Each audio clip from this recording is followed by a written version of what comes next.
Hi everyone, it is Amani and this is Amani Reads and Reviews. I hope you guys are having a very great day whenever you are watching this video. It may be nighttime. I have been gone for the past year finishing up my English degree. I'm finally finished, so I'm dedicating my time now to the passions that I do enjoy, which is reading and writing and reviewing and things like that. So I'm going to go ahead and put up my screen and I'll let you all know what we're doing for today. So I hope you guys can see this. So today we are reviewing The Housemaid by FREIDA MCFADDEN. So today's topics, we're going to do a character analysis. I'm going to speak about the book. We're going to discuss the Detective Connors and then Lisa Kilfer. And then I'm going to speak more about my opinion of the book, the spiritual meaning, and then I'll do a book rating. This is the character analysis. This is Nina Winchester. She is a great mother who found herself in a rough situation when she thought that a random successful guy that she would marry was a truly great guy. Some of her character traits are she is seen as a bit off throughout the book. A lot of people kind of accuse her of things that she really did not do, and I'm going to explain that more in this presentation. She tends to be very hard on herself when she's really a great person, and she is hard on the maid that is hired, which we will discuss later on, and she is very strategic. Now, Millie Calloway has a quite troubled past, starting at a very young age, resulting in unpleasant jobs due to her criminal past. But just for her luck, she ends up working with the Winchesters. Her character traits is that she is a witty person. She has a witty personality. She tries to do the right thing in her own way, and she's often overlooked. She's resilient and she's patient. Now we have Cecilia Winchester. She is the daughter of she's the daughter of Nina. She's a sweet child who adores her mother and tries to play the role for her stepfather to keep her mom safe. She's very aware for her age, and she's about maybe like 7 or 10 or something like that. Her character traits is that she seems bratty to most people and even the children her age. She is often dressed in a very oldish style because the Winchesters have a very strange like opinion when it comes to fashion sense and how they are represented in the public. She is a very inquisitive child. She loves her mom and she wants to be a normal child. Enzo is a handsome Italian immigrant who is the gardener for the Winchesters. He also does gardening work for the other, most people in the neighborhood, but normally he's with the Winchesters. He is someone who does value justice. He protects women from domestic violence, and he's shown throughout the book, in my opinion, as a light. And his character traits is he is caring. He has a strong sense of justice. He believes someone when they are being harmed, and he's a true protector. Now we have Evelyn Winchester. She is the matriarch of the Winchesters. She has a twisted disposition in the way she views human beings. She believes punishment is corrected. She believes that punishment is correction, and that no evil deed in her eyes, and it could be the smallest thing, can go unpunished. She's not maternal. She is a people pleaser. She dislikes any form of unkeptness. She believes shortcomings are failures that result in basic primitive being revoked. So she is not seen in the book so often, but what she is always in a really evil light. It's always in a dismissive light, and it's always in a way where she's never portrayed as any type of mother.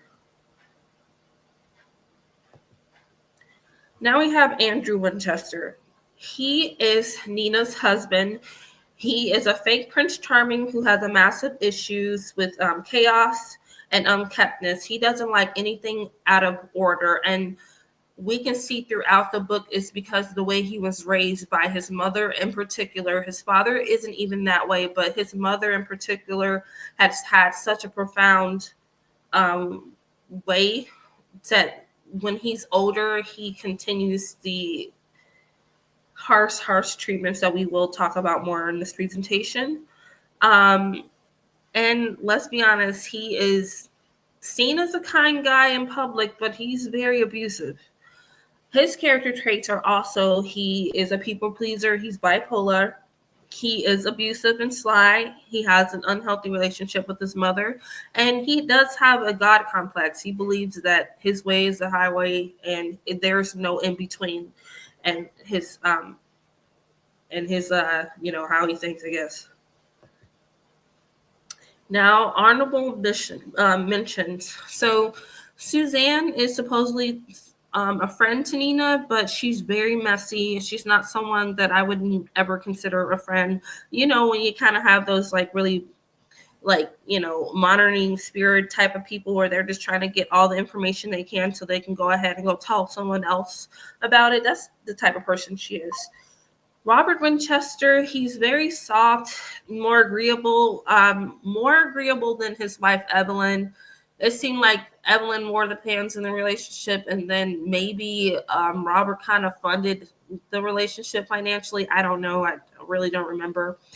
Amanda is someone that I did not really finish talking about in this presentation, but basically she was a maid. Well, she used to work for the Winchesters, and she realized how quote unquote off Nina was when really it's not the case, which we will discuss. Detective Connors is a huge support towards the end of the story, and I will reveal that towards the end. And then also for Lisa, I will reveal towards the end. So what's this book about? This book follows Nina Winchester and her life married to the abusive and strict Andrew Winchester. Nina is portrayed as the mentally ill wife, which is deemed as burdensome to Andrew. Early in their marriage, the little things that Nina would do would tick off Andrew. So all we know, for mothers, especially I'm a mom, I went kind of through this.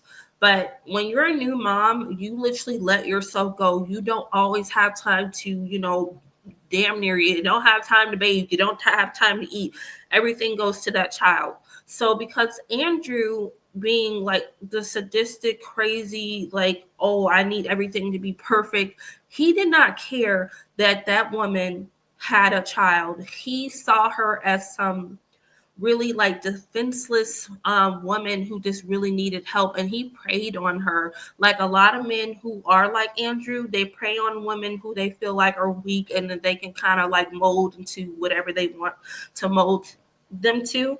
So that's basically what Andrew did. They got married very fast and very quick, and every time Nina kind of did anything, she would get punished for it. So the first punishment, which was why she was locked into the attic, is because she let herself go. Her roots in her hair were showing, and he has this thing for blonde hair. Blonde hair is like cleanliness to him, I'm guessing.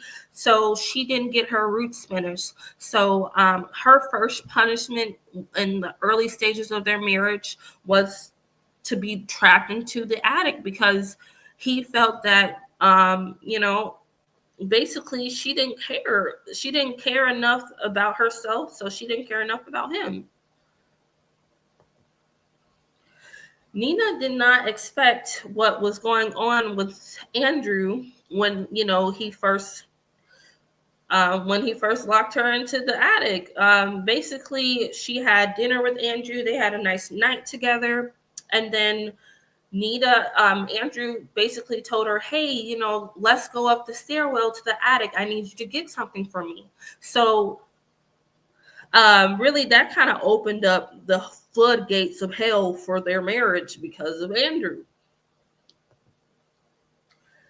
her being trapped into the attic, she did think that Andrew was behind her. Andrew was not behind her. Andrew, in fact, slammed the door and locked it, and she was in the attic all alone.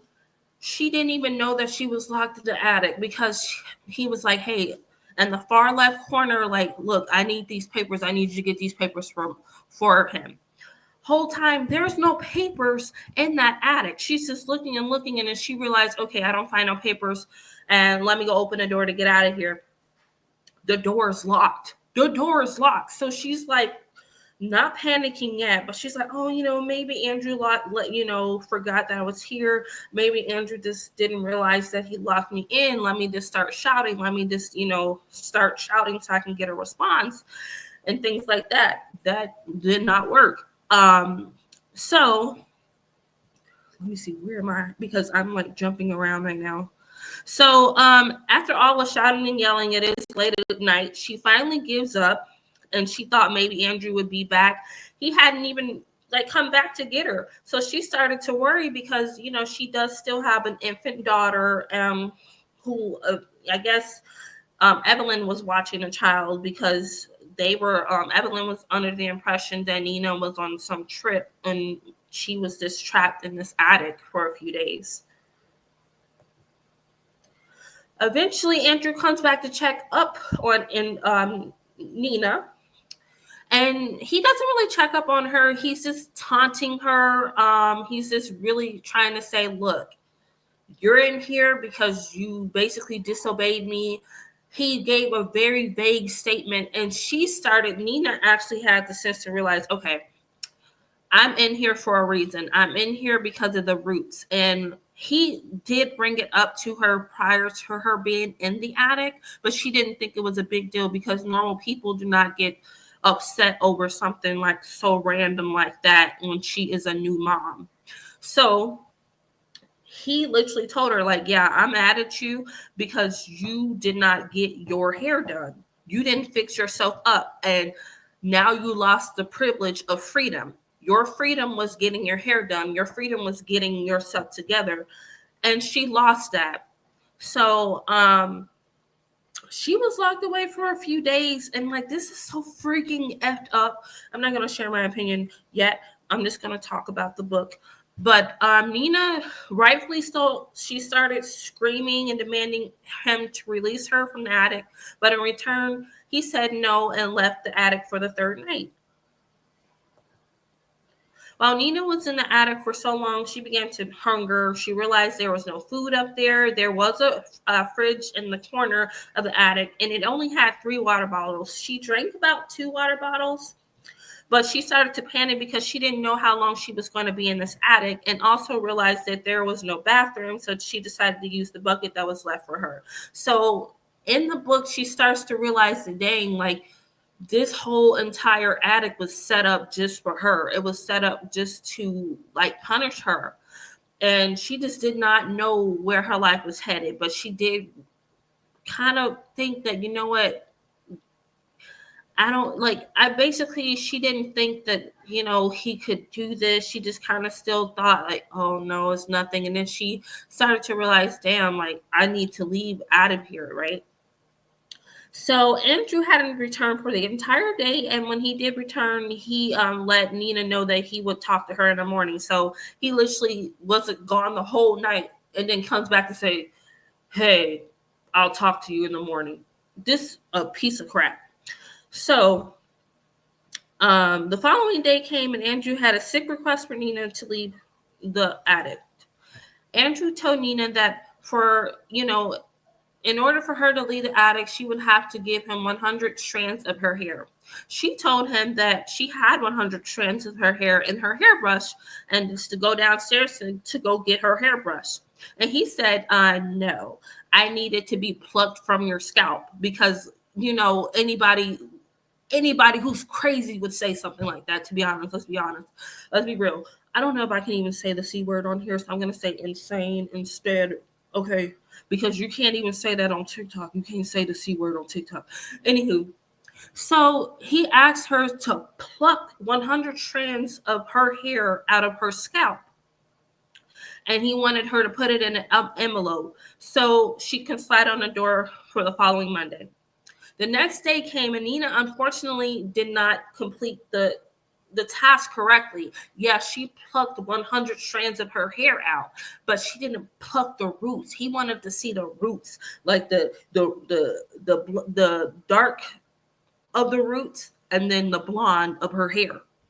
So he came back for the second night and was like, "Look, you need to complete this." So Andrew, being extremely manipulative, he did manage to ease his way. After Nina did the task correctly, she did get out of the attic. Andrew, being manipulative, he managed to ease her way out of, like, her basically cursing him out, pretty much trying to leave.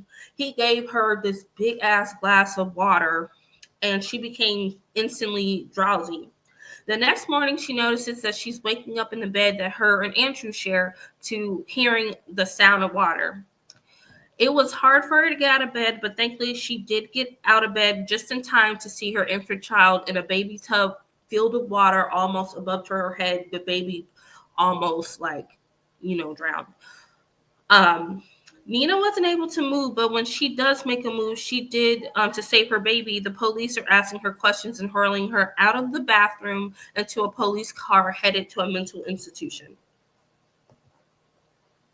So Andrew did do all of this. Andrew had, not only did he lock her in an attic for maybe 4 days or something. I really don't remember the time, because you know I'm just trying to remember a lot of this book. But she was blamed for almost harming her child. She was blamed for drugging herself, and no one believed that Andrew had an attic and trapped her in the attic for several days.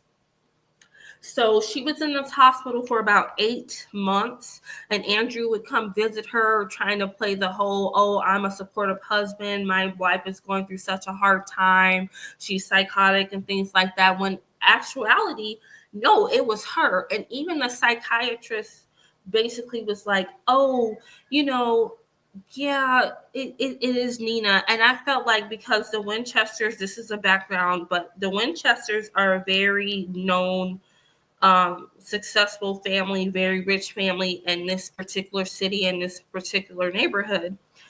So their money talks. Like, everything that they do, their money talks. So even if anybody has came up to say that this family were like horrible people, they basically would be shut down, because that's just not true. So in that term, Nina was also one of those people where no one believed her, unfortunately, and it made things very hard on her, even when she thought she had friends like Suzanne, who was definitely not a friend to her.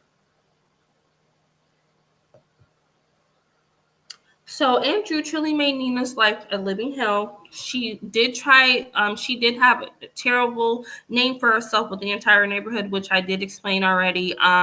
Andrew basically told everybody, like, "Hey, if she comes to you all saying that this is whatever's going on in the house, please let me know," which is when Suzanne comes in, and someone else, but I don't remember their name, but when her quote unquote friends do, she does confide to them while they do get drunk or whatever.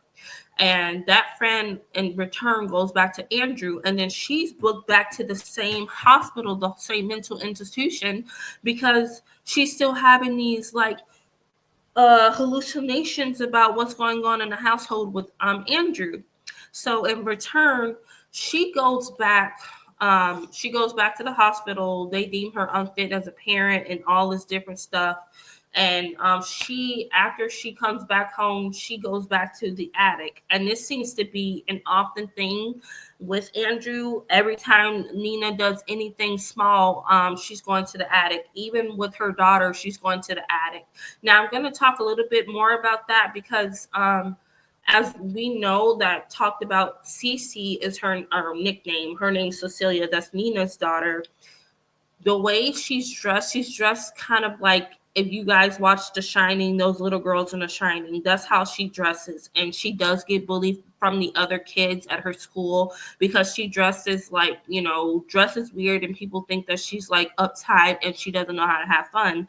And Nina does not like that, but she really wants her daughter to be a child, but because of their circumstances, and they're in a really rough circumstance with Andrew, Cece also noticed that when she doesn't do right, her mom has to leave, and she doesn't know where her mom goes, but her mom has to leave. So Cece just decides, you know what, I'm just gonna go ahead and start wearing these clothes and being a good girl so my mom doesn't disappear. And that happens throughout the book, and it's so unfortunate, and I hate that. So eventually, Nina purposely starts to let herself go, and she stops caring for herself. And then, she continues to get locked into the attic, and it becomes a regular occurrence for her. And being miserable at home, but in person, she still has to remain like, semi decent for Andrew's parties, for PTA meetings, like all this different stuff that she has to do. And eventually they hire Enzo, this Italian immigrant gardener. He's very skilled, very, at first very standoffish. We don't know if he can even speak English throughout the story, but actually he does. So one day, Nina kind of blurts out in English, like, hey, I'm being abused by my spouse. He's locking me in an attic.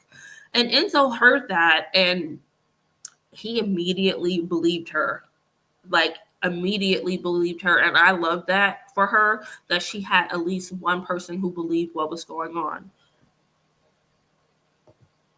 So who's Enzo? Enzo is an Italian immigrant who helps keep the Winchester's garden up. He is not just a handsome guy, but he has a sense of justice for battered women, and he shares a story with Nina about what happened to his sister. So his sister name is Antonia, and she was with a man who did abuse her often, and unfortunately, she did lose her life because of that. She was thrown down some stairs, and that's so freaking messed up. Oh my gosh, that's so messed up. So in return, Enzo kind of makes it his life's mission, his life's passion, to really look after women who go through, not just, women, but like specifically, he tries to help Nina get away from her husband. So even if it meant that he had to, get deported, he was literally still going to help Nina. Um, Nina did tell him, like, hey, look, I know what you're trying to do, but like, I can't, you can't do certain things because it's going to come back to me, because Andrew pretty much told Nina from the jump, basically like, hey, if you try to do something to retaliate against me because I'm trapping you in this attic, I'm going to have all these letters and all these documents to frame you for what you did, and you will lose your daughter and you'll be in prison for the rest of your life. So Nina was like, hey, look, don't. And, she does get trapped into the attic again because of, basically having conversations with Enzo anyway. So Enzo randomly finds a way to get into the house, and he realized that, look, Nina is telling the truth. She's being trapped into the attic. He tries to break down the door, but he realized that, look, this is probably not a good idea, because Nina was like, no, I'd get in trouble for this. And he says before he leaves the house, like, hey, if you're still in here in the morning, I'm gonna break this. I'm gonna break it down. I don't care, right? So when she finally, gets out, her and Enzo starts to sneak around to devise a plan to, free Nina from her husband with her daughter.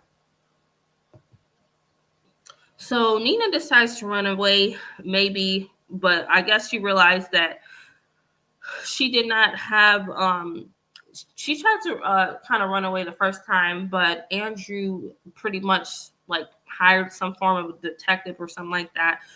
But he ended up finding the box she had 3 boxes. Andrew and her realized that maybe they should have 3 boxes with money and passports. Andrew ends up finding one out of the 3 boxes, and he traps her in the attic again, and then she gets out. So the second plan that they have, Nina basically says, look, I'm going to have to find a replacement. So yeah, that's pretty much like the rough background of this story and where her replacement comes in. So I'm gonna go ahead and talk to you guys about that. So I also want to say like Enzo is not okay with her having a replacement, but we'll discuss that more. So who's Millie Calloway? Millie is a young woman who had a troubled past in which an unfortunate event happened with one of her friends when they were teenagers. Her friend was unfortunately kind of, if y'all can read, y'all can read. And she's seeing her friend in that situation. She panicked and she's like, oh my gosh, I need to save my friend from this like football player who's like taking advantage of her.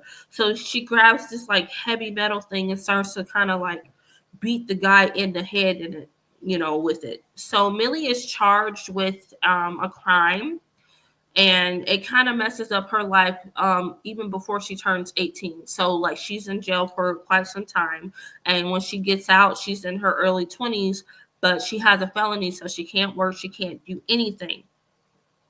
And honestly, I didn't care for her friend because like this girl literally, like Millie helped you get out of this situation, and you start to treat her like crap because like she helped you. So in return, it kind of made Millie kind of feel like, oh well, she's all alone. Like it doesn't matter if she helped someone or not. Like people just still think she's like a criminal or a bad person. So she is fast forwarding to everything what's going on. She is eventually hired by Dina, and everybody kind of thinks Nina again is a terrible person for what happens, but Nina is really just setting up her life, and so that she can get out of this horrible relationship with her husband and leave. Nina sought out Millie for a specific purpose, and that purpose was to become her replacement so that she can leave her abusive relationship. Enzo was not okay with this decision, but she had to tell him that this was the only way that she can leave Andrew. Eventually, Enzo did agree, but he wanted to make sure that Nina was on the same page about protecting Millie so that she would not get hurt by Andrew. When Nina interviews Millie at Nina's house, Millie notices how immaculate Nina's house is, and it is spotless and it's proper. Everything has a place. Everything is kind of like a beige mom type of esque, whatever.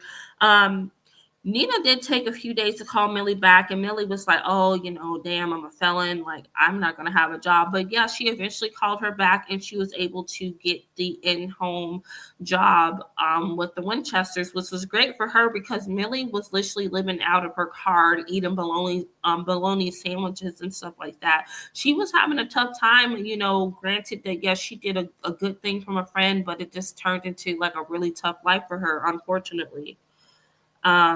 When she came in for her first day to kind of move in and everything, Andrew was not having it. He was not okay. Now, of course, he did speak to Nina about it in the garden so that Millie wouldn't hear. But then he just realized, look, I don't want to make a scene. And then he was like, fine, she can come live with us. She can get the maid job and this and that and the third. So on the first day of Millie's job, she had to work. She had her work cut out for her. She realized that this house that was just so immaculate and so proper and clean definitely did not stay like that. And it's only because Nina had to put up a scene that she's a terrible boss. She's very strict. She is very messy. So when Nina cleaned up the first day, it was perfect. But when she came downstairs, I guess she did misplace Nina's PTA, the PTA notes for her child's school event or whatever. So Nina did do this on purpose because she's trying to make it seem like she's a terrible person, because she's trying to make Millie side with her husband so that they can start a relationship together. Let's be real. So anywho, after Andrew gets back home, she kind of realized, okay, Millie is not the problem. Millie was not the reason why your notes were replaced. He tried to make it seem like, set the stage, and also Nina too, setting the stage that Nina is also, insane. She's forgetful. She's messy. She let herself go because she wants all the attention to go to Millie so that her husband can desire Millie. Um, so to make things worse, Cece, Nina's daughter, is pretty much seen as a brat to Millie, and I feel like because Cece kind of somewhat knows what's going on in the household with her mom, and she's just kind of worried about her mom, so she kind of takes out her anger with Millie, I guess. So Millie does call her a brat a few times throughout the story, but she just doesn't know what's going on fully.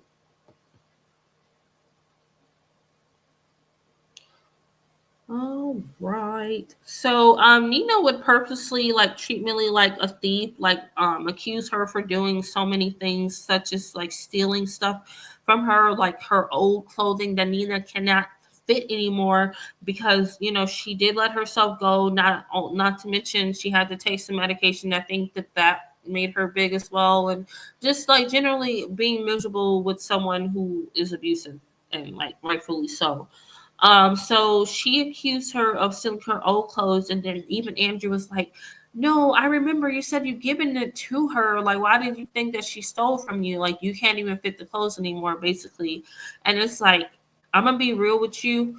I'm telling you guys this story backwards and not frontwards for a reason. So basically, Millie's side of the story is told first. So it's like we see the perspective of Millie first, and we see this girl who's kind of gone through such a horrible time, and she just looks up with the Winchesters. I'm telling you guys things backwards because I feel like it's more important to know and understand why Millie is where she is and why she ties into the story, and even for the epilogue, why she ties in. I think it's a better setup for me to explain the book, so that's why I'm doing it this way. So anywho, Nina, after Andrew kind of realized, hey, no, I think you just forgot.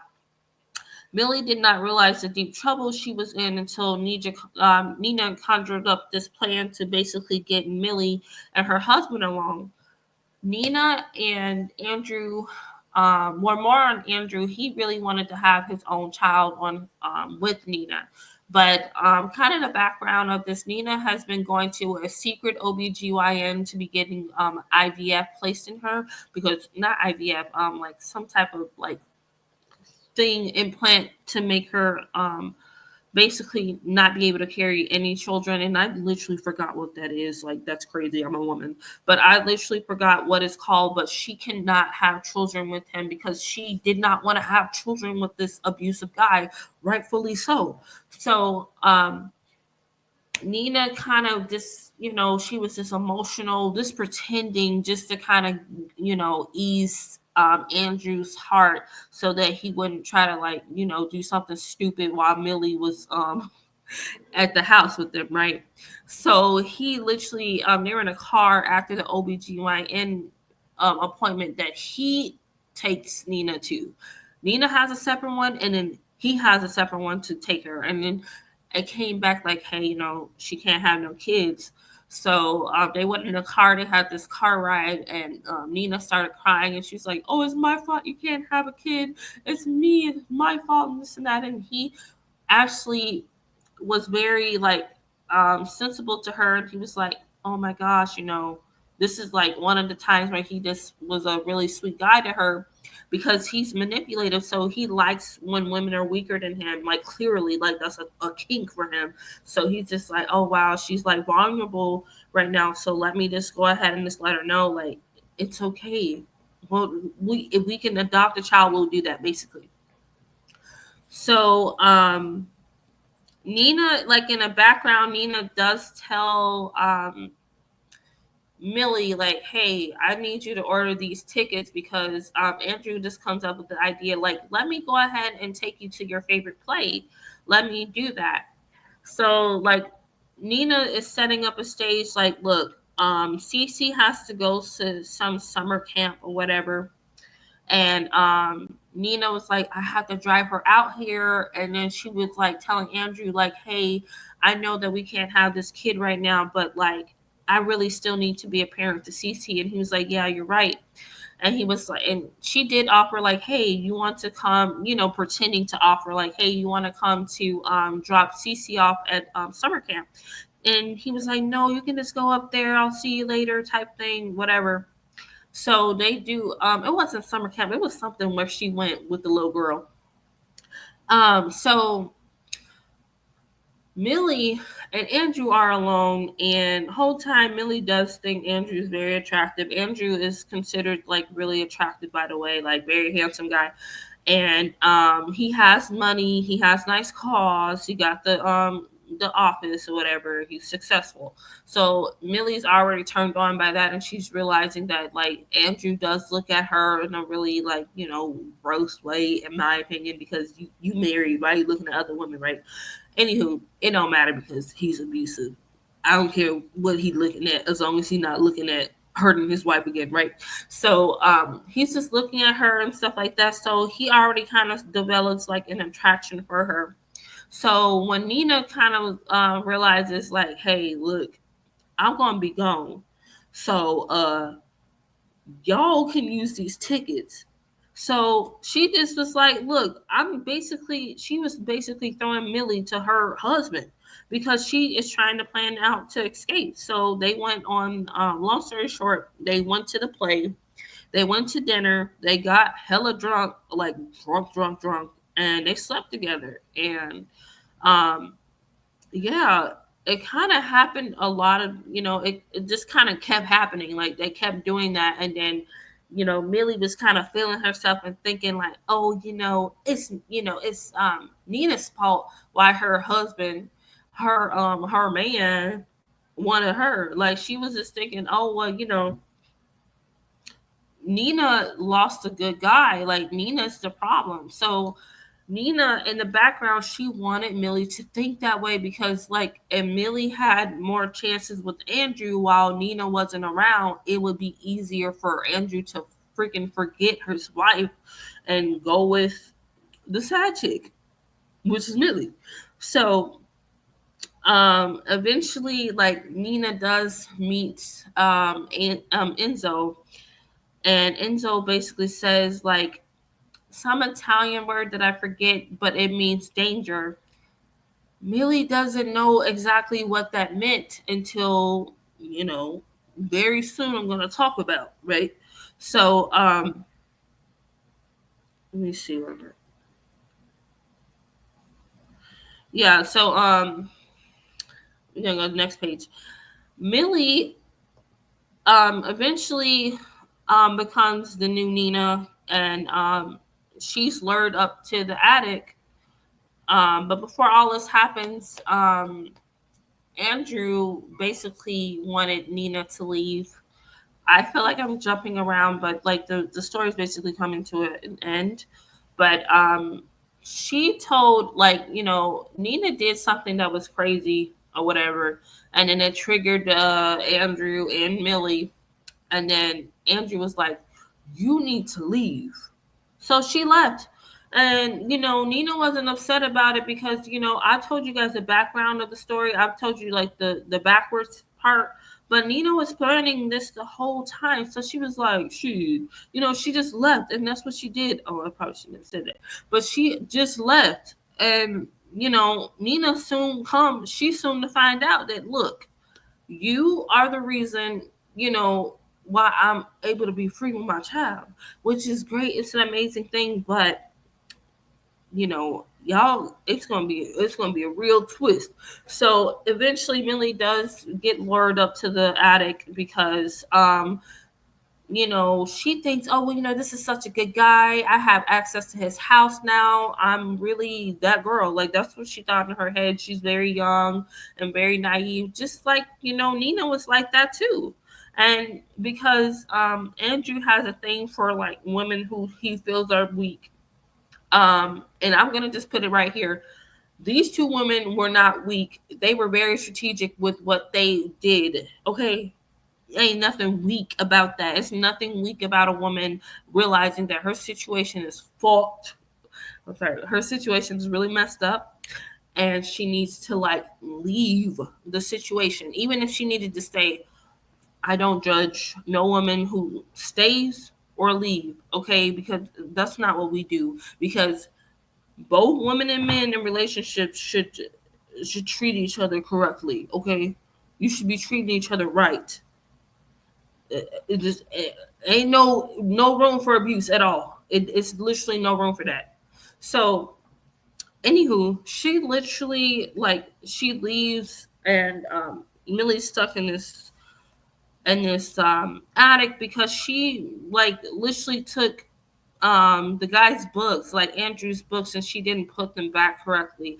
And I'm gonna be honest, like I'm somebody who's like, I'm on the spectrum. I'm ADHD. I need to be tested for autism too. But I am one of those people who like sometimes things kind of just, I'll do something and then like I don't put it up. I'll do something, I don't really realize it. And like these are also traits for any young adult who wasn't really raised with like raised with too much structure, and rightfully so. Like she has been in prison for years. Like she doesn't really, she's not, it's not second nature for her to put stuff back, right? So she is punished for that because like in Andrew's mind it's like a disrespect thing. And she was in the attic for a few days, but her request, Nina was supposed, I mean not Nina, but Millie was supposed to put three big ass books on her pelvis for 3 hours, and then she would be able to get out. So yeah, she of course made a fuss about it, like, hey, get me out of here. Like, what are you doing? Like, what? So yeah, he ended up kind of insulting her, basically saying like, look, you a damn felon. You want to stay in prison because you cannot, you were free, but you don't know how to put stuff up. So he was like, I'm gonna keep you in here too. So that's what he did. He kept her in there. So when meanwhile Millie's trapped or whatever, um she kind of sees his true colors and realizing, look, I'm in some shit. So she's trying to figure out how can she get out of here or whatever. So Nina and Enzo, they kind of developed this like very intimate relationship, and I mean intimate emotionally and the other thing. So they've developed this relationship, and Nina was like, look, I'm going to leave. I have my daughter. She's safe. She's in summer camp right now. The little girl was in summer camp, by the way. But she's in summer camp. So when I told y'all she wasn't in summer camp, like a few pages ago, she actually was. She's in summer camp for a few days, right? So Enzo was like, hey, look, we're not going to leave her because you know how your husband is. We're not leaving her. We're going to help her. So eventually, Nina did agree. Okay, fine. When I go pick up Cece, I'll drop her off with you, and then I'll go help Millie. And Enzo's such a sweet guy. Like he was like, okay, that's a good thing. I want you to do that. He does watch Cece and then teaches her Italian. And like before Nina goes back to the house, she gives Enzo a phone call saying, hey, look, I'm out here. And then the little girl was on the phone because she don't know what's going on. So she started to speak, some Italian words or whatever to her mom. And she was like, her mom was like, oh, you're doing such a great job. She's a smart kid, by the way. So yeah, like she picks up on everything, obviously. Most kids pick up on things, especially when they're like the only child. They pick up on all types of stuff, really. um so wrapping this book up, um Millie really didn't need any lick of help for defending herself because she did manage to get out of the attic which I commend her for because she does have that experience with protecting herself from like really basically predators. Like she know what she's doing, and that's why she was hired. Nina sought out a girl like Millie because she knows what she's doing. So guess what? Andrew's ass was now in the attic, rightfully so. He needed to be there for the rest of his life. So anywho, he's in the attic. Millie was like, look, I'm not getting you out. I'm not getting you out of here. You're going to do what you done. What you told me to do. So she was like, put these books on your pelvis, down under, for 5 hours or whatever. And he didn't do it right, so he had to do it over again. So that's what he did. Obviously, if you let making any man or a woman do that, then it's obviously like, that's on her, right? For like 3-4 hours, right? So after he was done, um, she was like, "Oh, well, you didn't do it right." Now, mind you, there's cameras all over the place. So for years, even when Millie was in there, Andrew was pretty much like getting off on like seeing like nothing like inappropriate, meaning like I'm saying like psychotic, right? So he was basically getting off on the fact that, hey, like I can see everything that you're doing. Oh, I'm a god. Like he thought he was like he thought he was God or something. Like he can just like do whatever he wanted to do. Like yeah, no. So he basically was, he had to do the same thing that he did to Millie. And Millie left his ass in there without no water, nothing. Rightfully so, because he been torturing, and Millie had to come to the realization that maybe Nina was not crazy after all. And like Millie realized like quickly, like, damn, okay, Nina clearly got me into this situation so she can try to escape with her child. And she was really happy about that. But she wanted to realize, like, dang, what am I going to do to escape? Because I clearly can't leave him in here because I don't know if he can be able to break down a door and things like that. So, and her, basically the attic did become like a prison for Andrew. And because Andrew has a really like weird, twisted, dark path, I'm assuming his mom did the same thing to him because like the way that he kind of is just like following the rules in that attic. Yeah, he's upset that he's in there, but he was like, hey, I did what you told me to do. You're not going to let me out. What the heck? And, stuff like that. So instead of like trying to break out of there the best he can, he was just like listening to Millie and things like that. So eventually, like, he finishes, and then Millie was like, okay, I'm going to go downstairs and I'm going to eat something and I'm going to come back to get you later on. So Nina does just that. So she goes to make her a bologna sandwich, eats, showers, this and that. She comes back and she's kind of like scared because she's like, this dude is not showing up in this damn camera. Because she got her phone. She got Andrew's phone too, by the way. She was just like so G about it too. Like she got everything she needed, and that dude was just in there, no water, no food, no nothing. Pretty much like what he did to his wife and Millie.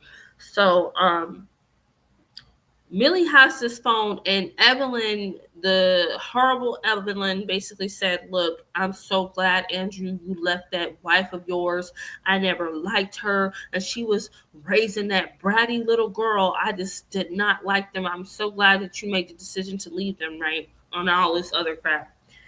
And also, like, when Andrew was trying to have the baby with Nina, like the mom sent her all of Andrew's baby stuff, but she was not happy to hear that they were trying to have a kid because she just generally did not like them, right? So Millie, she texted her mom just so that she was afraid that the mom and the dad would come back to see Andrew locked in that closet and try to do something. So she just pretty much replied for Andrew, right? So she goes back upstairs to kind of torment Andrew again, and she was thinking that he was going to break down the door of the attic. He ends up not doing it. So she was like, hey, I'm going to slide these pliers that, basically sliding some pliers underneath the door in the attic, and she's like, "Look, if you can break out of here, I need you to pull your damn teeth out your mouth." And he was like, "No, I'm not gonna do that," because he has pride in his appearance. So his teeth were a part of his appearance. He was like, "I'm not doing that." And she was like, "Oh, okay. Well, in 3-4 hours, you're gonna have a different opinion." So that's basically what she said in the book. So she comes back and yeah, like he did pull out his teeth. The man wasn't moving, so she was kind of worried about it. So this is the first time I was like very scared in the book, because I was like, oh my god, it's going to be another like 55 years in the closet for Millie, and like we're gonna have to go through this whole Andrew is the demon and Andrew's the bad guy type of thing. And I hate like when movies and books do that, because it's like a repeat of the same crap and it just won't leave, right? I don't like that. So yeah, Millie comes in and she realized this dude is stiff. Like he gone, his teeth pulled out, there's dry bleed, B blood.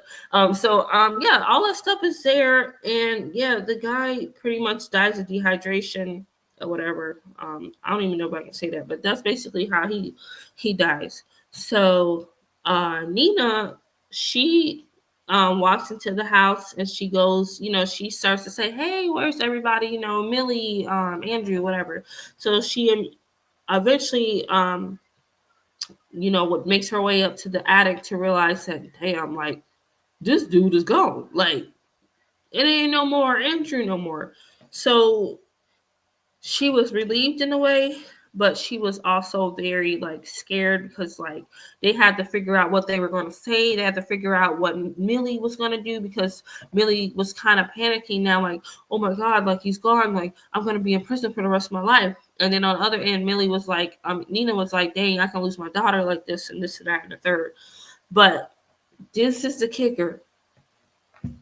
Nina hired this girl because she knew that she was going to eventually off her husband. So it was pretty much like home selling for Nina, because that's exactly in the book what she said that she hired Millie from towards the end of the book. That was the biggest reveal, right? So Nina was like, okay, you can leave. You can go ahead and leave. I'll cover everything. Just hurry up and leave. Millie did that. She was like, okay, well, it's home selling for me. Like, I got out, I'm free, this and that and the third. So Nina was like, still contemplating. She ended up calling the cops. And Detective Connors, this is where he comes in. So this is also like a big secret.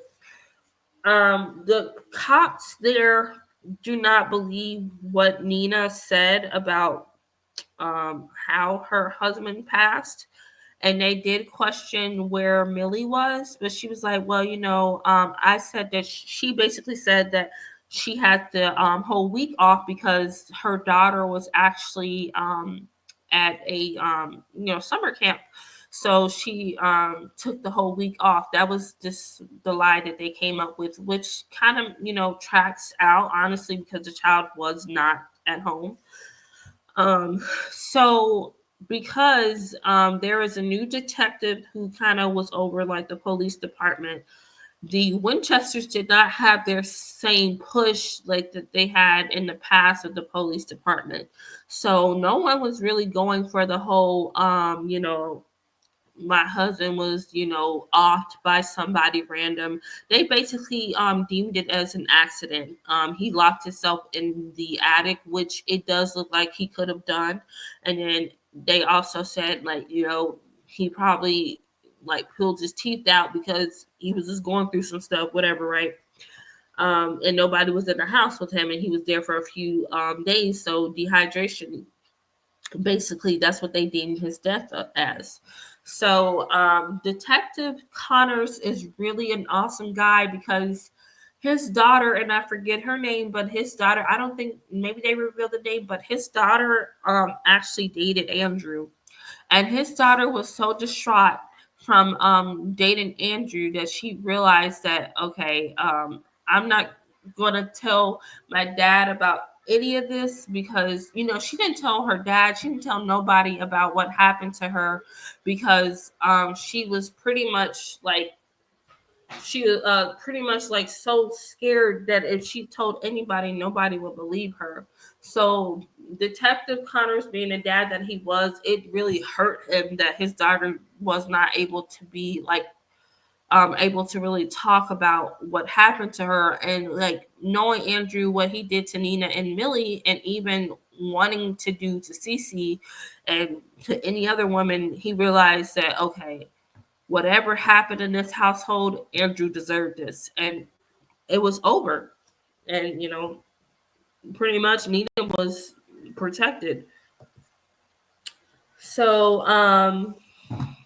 yeah, I kind of already explained this stuff. Nina was basically discreet with her daughter, which is great. So there was a funeral for Andrew, and at the wake, Nina was kind of freaking out because she was like, "Oh my gosh, the Winchesters are here, Evelyn's here," and she was talking to the detective, and they were Nina thought that they were going to reopen up the case, and then Nina was going to be in prison for the rest of her life because, obviously, right? So that didn't happen. Robert Winchester, who's kind of like a pushover, he didn't like to see his son like at the wake the way he looked. So he kind of like hurls in a trash can and leaves out of the room. And there's only Nina and Evelyn there, right? And then Evelyn kind of looks and gives like Nina this look like, like I know what happened. And she literally tells Nina that she's like, I know what happened. And you know what? I'm just so happy that you taught him a lesson. And it wasn't no girl power lesson. Like Evelyn didn't say that because she was like, yeah, I'm so happy you got free from him. I'm so happy that he's not going to abuse you anymore. Her happiness was the fact that every time she told her son something and he didn't pay attention to the correction that the mom was trying to give him, even since he was obviously a child, she basically was like, well, his punishment was losing his teeth. And she was like, his punishment, yeah, that was his punishment, losing his teeth and dying. And like she didn't care that he passed away. She was like, okay, whatever. He basically lost his privileges, which was life and his teeth. And she was more concerned about his teeth. And she kept talking about the teeth. So that was the end of the book. So now we're gonna look at the epilogue. And I really, really love this epilogue because it does shine light on Millie. It makes her like a hero to like battered women. So basically, um, um, Nina does keep contact with Millie, and she's like telling her like, "Hey, we're doing very great. We're doing fine." And she did eventually move to California with her daughter and sent a picture of them on the beach to Millie. And Millie has another interview as like a maid and nanny at another person's house, which is Lisa Kilfer. I'm not sure if I'm saying her last name right, but she is eventually hired with Lisa Kilfer because Lisa is also going through some abuse with her husband too. So she's um, basically playing like a superhero of to do the same thing that she essentially did to Andrew, but with Lisa's husband. So that was the end of the epilogue, and I really like that because not only does Millie is safe, Nina is safe, Lisa is eventually going to be safe, but Millie is able to kind of have a career where she can get paid really good money, but she's also helping somebody. So her life didn't basically go to waste.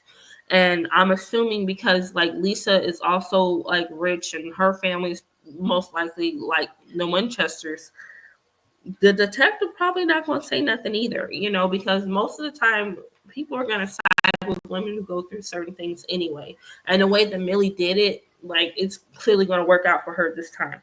So they actually this epilogue did lead into another book from McFadden that I'm gonna read, so I might review that later on um, this year or whatever. But I really enjoyed the epilogue and everything like that. So I'm going to talk about my opinions. I did enjoy this book. I enjoyed a lot of stuff throughout this book, mainly with Andrew getting exactly what he deserved. I would like to reiterate, I do not think that it's okay, obviously, to put your hands on a man or a female. Abuse in any relationship is just not acceptable. And the way that he manipulated both of these women is like completely disgusting. He sought out Nina because she didn't have anybody. She was a single mom. It was just something like about molding her. He just wanted to mold her into like this perfect little like doll, the same way that his mother was trying to mold him into, and it eventually did not turn out right. He had a very troubled past, and it wasn't something that was really like glorified in the book, but it was just like based on assumptions. Obviously, like if you're like looking at how the mom treated him, it's like, he grew up that way, so he figured, oh well, I'm gonna treat my wives like this too, right? He also did that with Millie, kind of like disrespecting her, saying, well, you're just a felon, kind of making her seem like she's nothing and this and that, kind of confessing and confiding into her about how he wanted a baby. And like Millie was thinking, like, I can, I'm young, I can get this to him. She thinking that he's a good guy when he's really not. And unfortunately, a lot of marriages are like that. Like when you chase after like certain men because you're going based on looks, you're going based on what he can bring to you, and you don't really have God. Like that type of stuff is really why a lot of us, even like for me, like I've gone through that before. Like, you know, even this can happen to any everyday person. You don't just date people because how they look. You don't just date people because what they can provide for you and what they can do for you. That's just not right. And the thing is, like, I'm not trying to say this would happen in this story, but like in real life, if you don't vet people and you just date them because what they can do for you, you never know what type of demons come with them. You never know what type of familiar spirits, what type of monitoring spirits that these people have on them. And you're essentially setting yourself up for failure. So like you need to have God in your life, because like even if you're you're young, you got married, you didn't have God, you can kind of fix it, or you can kind of like leave that relationship, which I would leave, just leave, because there's no point of fixing something without God, without therapy, things like that. And I want to talk about the scripture, Matthew 19:11-12. Basically, like God was saying, it's better that you be single. And I'm not blaming these women, but I'm just saying in general, it's better to be single than to like be with somebody who's gonna treat you like crap, who's not gonna instill any good stuff into you, is not gonna be accepting to who you are as a person, and who's gonna like this nitpick stuff. It's better that you be single and develop a relationship with God and stuff like that. Because like honestly, this whole thing could have ended up terribly on Nina and you know um Millie, but it didn't. And I'm glad that they got out of that, scot free. But a lot of people don't have that option. So, like, I would say that this book did open up a lot about, abuse and like what women do go through from the beginning of time. And, like, again, I would not ever judge a woman who stays or goes, because at the end of the day, they did it because they are trying to survive at the end of the day. And it's just unfortunate, like, it's unfortunate in that aspect. So I did give this book a 7 out of 10, because it is like tough. And although this is like, it's fantasy, I'm not sure that maybe nobody really goes through something so severe in real life, but if they do, like, this book definitely did hint on a lot of like similarities that I have seen on the news before and things like that. Abuse is not okay. Like, treating somebody a certain way because they're deemed as weak to you, that is not okay. So overall, I would give this book a 7 out of 10. You read it if you want to. If you don't, that's fine. But I hope that I did this book some form of justice by really talking about it, I guess. But yeah. Anywho, thank you guys for watching. And I am back on this channel now, and I'm going to try my best to kind of like do videos and do reviews and like vlogs and stuff like that. But thank you guys for watching again, and bye bye.